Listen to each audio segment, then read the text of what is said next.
Hello, and welcome back to Kookaburra, where knowledge meets inner wisdom. In the previous videos, we have spent quite a lot of time looking inward.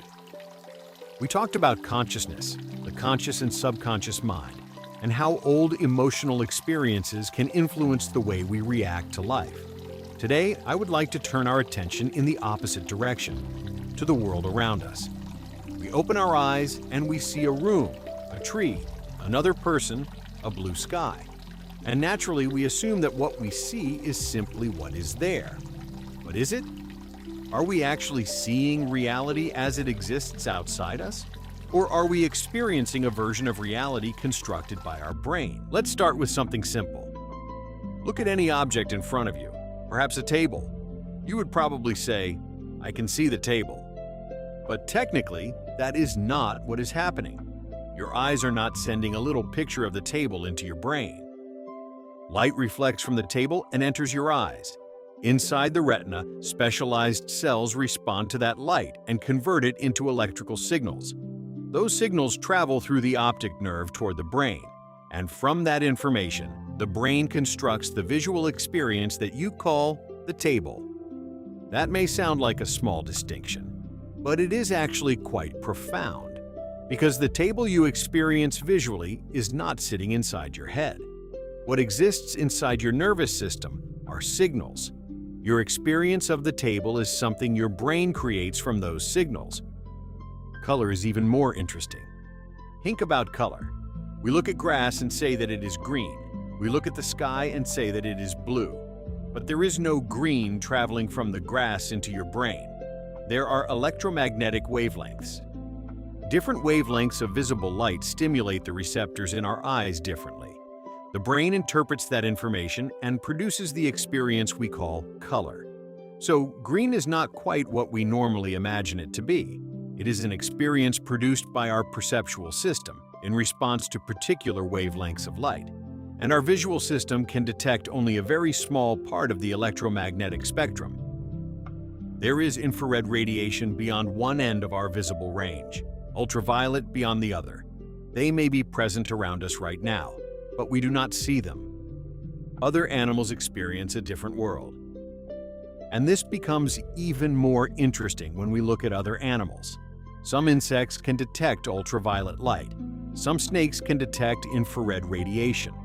Dogs experience smell on a level that is difficult for us even to imagine.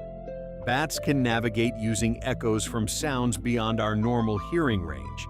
They are living in the same physical world as we are, but their experience of that world is very different. So, which one is the real world? Ours? The dogs? The bats? Perhaps none of us experiences reality in its complete form. Perhaps each biological system gives its owner access only to the information necessary for that organism to function. The same applies to hearing. There are frequencies too high for us to hear. Others are too low. They can exist physically, but as far as our conscious experience is concerned, they are silent. Our senses therefore do not show us everything that exists. They provide us with a limited window. You could almost think of them as filters. They allow certain information through and leave enormous amounts of information outside our conscious awareness. But there is another part of this story. The brain does not simply receive sensory information, it interprets it, and sometimes it fills in information that is not actually there. A very simple example is the blind spot in each of our eyes. There is a small area on the retina where the optic nerve leaves the eye. There are no light-sensitive receptors there. Technically, there is a gap in the visual information reaching the brain. Yet you do not walk around seeing a black hole in your vision. Why? Because your brain fills in the missing information. Most of the time, you never even notice it. Your experience feels complete. What you expect can change what you perceive. Our previous experiences also influence perception.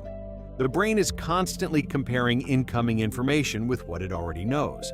That is extremely useful. Without it, everyday life would probably be impossibly slow. But it also means that perception is not completely neutral.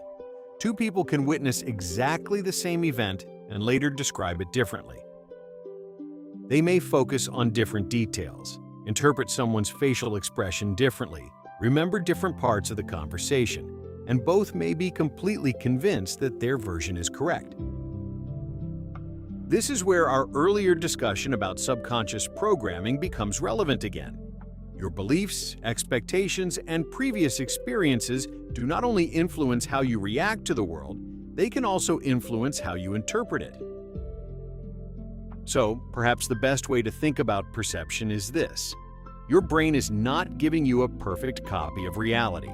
It is creating a useful model of reality from the information available to it. And normally, that model works extremely well. If there is a chair in front of you, you can sit on it. If a car is approaching, you can get out of the way. So I am certainly not suggesting that the physical world is imaginary. What I am saying is something much simpler. Our experience of reality and reality itself are not necessarily the same thing. That distinction becomes very important. Once you understand the limitations of our senses, an interesting possibility opens. There may be aspects of reality around us that we simply cannot perceive directly.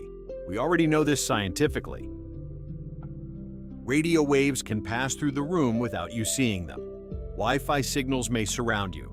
Infrared and ultraviolet radiation may be present. Your senses give you no direct experience of most of it. We discovered these things because we created instruments capable of detecting what our biological senses cannot. And that raises an interesting question. What else might exist beyond the limits of our normal perception? I am not giving you an answer. I think the question itself is more valuable. This is something I would like to emphasize throughout this series. You do not have to believe everything I say. In fact, I would prefer that you don't. Listen, think about it, question it, look for evidence, compare it with your own experience. Because developing awareness is not about replacing one collection of beliefs with another. It is about becoming more conscious of how we form those beliefs in the first place. A simple experiment. Over the next few days, occasionally stop and look around you. Then remind yourself, what I am experiencing right now is being created from a limited amount of sensory information. There are sounds I cannot hear, light I cannot see, information my brain is filtering, and perhaps things I have not even learned how to detect. You do not need to make anything mystical out of it. Just notice how much our normal experience depends on the biological equipment through which we experience the world. Once you understand that, reality becomes a little more interesting, because instead of asking, "Is what I see real?" perhaps the better question is, how much of reality am I actually capable of seeing? And that is where we will continue next time. Because if our senses show us only a small part of what exists, we need to look more closely at the nature of the reality those senses are trying to detect. So perhaps the most important thing to take from this video is not that our senses are limited. We already know that. The more interesting question is, what does that mean for the way we understand reality? If everything we experience is filtered, interpreted, and reconstructed by the brain, then how certain can we be that reality is exactly the way we perceive it? And this opens the door to a much bigger subject. In the next video, we are going to take another step beyond ordinary perception and explore what this might tell us about the nature of reality itself. Because once you realize that your experience of the world is not the same thing as the world itself, reality suddenly becomes much more interesting. This is Kookaburra, where knowledge meets inner wisdom.